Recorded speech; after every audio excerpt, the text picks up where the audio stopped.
All right. So it's been quite a while since I've been in front of the camera. It's been almost a year, over a year, I think. Yeah, it's been some time. So I thought, before we get into the topic of the video, I thought I'd do a little housekeeping, kind of fill in the gaps, and kind of explain where I've been in the last year. It's been a rough year. That's actually a lot has happened. I was actually being super consistent on the channel. I think I was posting like 1 or 2 videos like a week, and then I ended up getting super depressed, which, I had to deal with that. I got into a new hobby, which kind of helped me get over the depression. So that took a lot of my time. And then ended up getting divorced, which was a whole nother thing.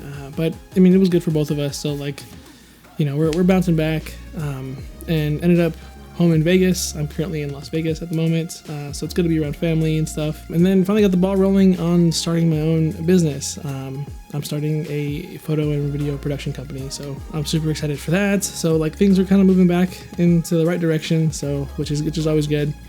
And yeah, life moves on, and I'm hoping this channel is gonna move on again. And I've always enjoyed making videos for this channel, so yeah, so you're all caught up now. So getting into the topic of the video, the Fujifilm X-H2S. What a camera! What a release, man! The amount of coverage on release of this camera was a lot. I was a little upset about it. I was actually my initial plan was to get a hold of a camera, pre-order one, on launch, and pump out a whole bunch of content as kind of my little bounce back into like making videos again, and then returning it before the return window was over. So, but a lot of the camera was pretty much, everyone knows everything about it, just about, with the exception of it being on like pre-production firmware.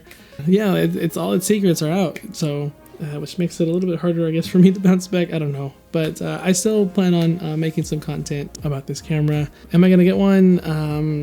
Yes. There's the answer. If you were just coming here to figure out if I was like order one or not, the answer is yes. You can leave. But I'm gonna go over 3 main reasons why I'm excited for the camera and why I decided to purchase one. So these reasons might benefit you. You might learn something or think of something that you didn't think about before with this camera. So you might want to stick around and watch the end of this video. Retention is still a thing on YouTube, so I would appreciate you hanging out for the rest of this video. So the first reason I am excited about this camera is that it can shoot RAW. So a while back, over a year ago now, I made a video basically asking Fujifilm if they could please put Blackmagic RAW into the X-H2. When I first heard that Nikon's cameras were actually able to shoot Blackmagic RAW, I was a little worried that it was just an agreement with only Nikon.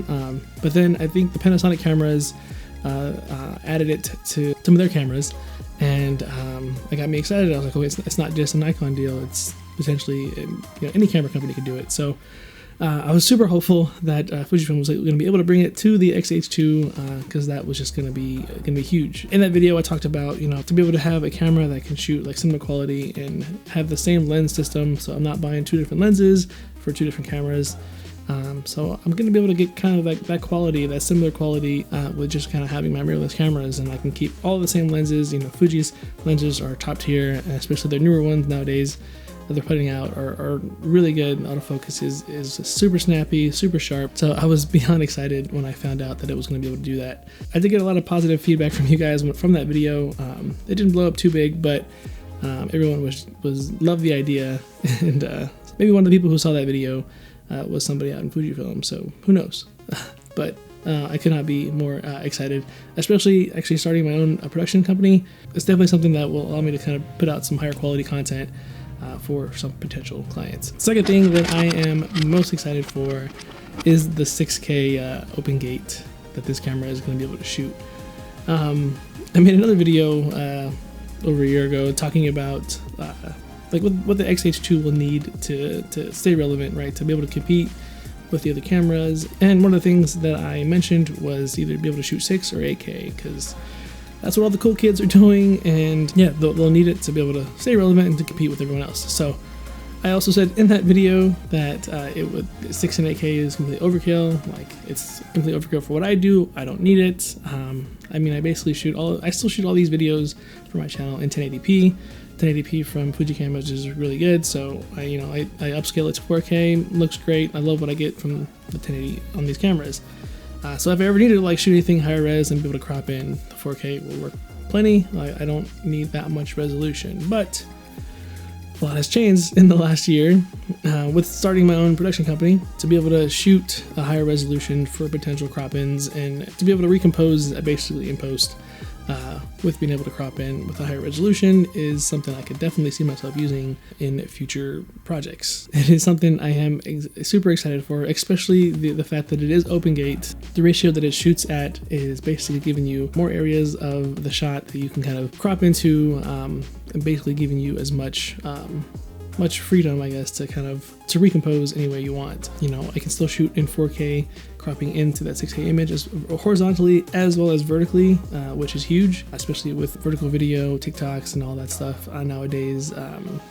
It's going to basically give me as much flexibility as I could ever want, really, for future projects. So 6K is something I am super excited for and extremely welcome in the H2S. The third thing is going to be the autofocus. This has been, I feel like, something we've been waiting for quite some time. A lot of Fuji shooters that competing in a level autofocus in a Fuji camera is huge, right? So I feel like this one specifically, at least seen all the footage that's on YouTube already. It's kind of hit or miss. I know it was shooting on like pre-production firmware, so like, you know, there's that, but the majority of what I saw was fairly positive, and of the majority that I saw that was positive was kind of after they sent out that like firmware update for the people who had the camera. So yeah, I'm super excited for that.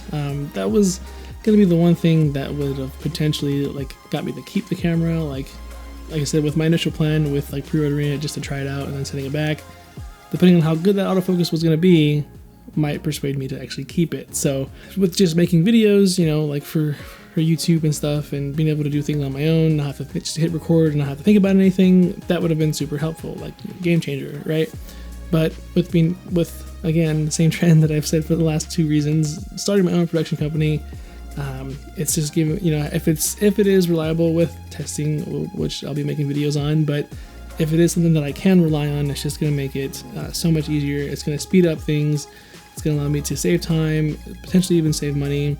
If it's something that I can just, you know, press record and not have to pay somebody else to be there with me to pull focus or whatever the situation calls for potential clients, then it's just definitely going to be a welcome feature that I've been waiting for quite some time. So I'm glad they're finally stepping this up, and then even to hear that they potentially might be even, you know, bringing the algorithm, or like a tweaked version of the algorithm, to the X-T4 or the X-T3, that is also huge as well. So those are the 3 things that I am super excited for, and how I plan on using them. Yeah, so to answer the question, yes, I am going to be getting a Fujifilm X-H2, but yeah, I'm really looking forward to getting one. It's basically going to be like my A-cam for all of my production stuff, and basically having the X-T4 be like my B-cam. I plan on kind of rigging it out like its own little cinema rig to keep it kind of mainly as like the video shooter, and then the X-T4 as the still shooter. So yeah, like I look forward to, I'll probably end up doing a video on that as well, on whatever rig that I come up with. But not only am I going to be ordering one, I have already pre-ordered it. I did pre-order it on launch, and B&H has told me it's already on the way, and it's going to be here Monday. So I should have my hands on it fairly soon, so hopefully I'll be able to pump out some content for you guys about this camera. I look forward to it. Yeah, I can't wait to get this thing in my hands and make some more content for you guys. So with all that said, if you guys did enjoy this video and got something out of it, definitely hit that like button. It is much appreciated. Subscribe for more XH2 content, X2S content. This is the first time I messed up. I was trying to go the whole video without messing it up. Subscribe for more content, and I will see you guys later. I just want to apologize now for the amount of clickbaity titles that are going to be in the rest of my videos for the very near future. I'm going to basically be putting XH2S in just about every title from here on forward. Like, it could be anything. It could be like a rant about cereal. My rant about Frosted Flakes shot on the XH2S.